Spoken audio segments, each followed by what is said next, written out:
आज सोलापूर शहर महाराष्ट्र नवनिर्माण सेनेच्या वतीने महावितरण कार्यालय येथे जिल्हाध्यक्ष विनायकांना महेंद्रकर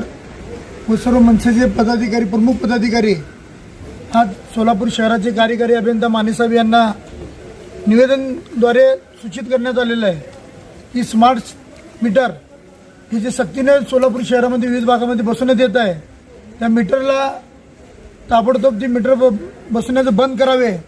असे निवेदनद्वारे आम्ही मानेसाहेबांना बोललेलं आहे। तर मानेसाहेबांना त्या भागातली परिस्थिती सर्व पदाधिकाऱ्यांनी मिळून आता सांगितले तर मानेसाहेबांच्या हे लक्षात आलं की जनतेचं खरोखरच ह्या मोहिमेला विरोध चालू आहे। तर तिने आम्हाला असं आश्वासन दिले जर जिथं जिथं जनतेचा विरोध असेल तिथं तिथं आम्ही मीटर बसवणार नाही आणि आम्ही त्यांना इशारा देखील दिला जर तुम्ही सक्तीने मीटर बसवत असाल तर महाराष्ट्र नवनिर्माण सेनेच्या वतीने जी मीटर बसवले त्यांना आम्ही चोप दिल्याशिवाय राहणार नाही। कारण राज्याचे मुख्यमंत्री एकीकडे म्हणतात की सक्तीने मीटर बसवले जाणार नाही तर गोव्यासारख्या ठिकाणी आज मीटरला बंदी करताच गोव्यामध्ये एक देखील स्मार्ट मीटर नाही आहे तर आपल्या महाराष्ट्रावरच ही मीटरची सक्ती का या संदर्भात आम्ही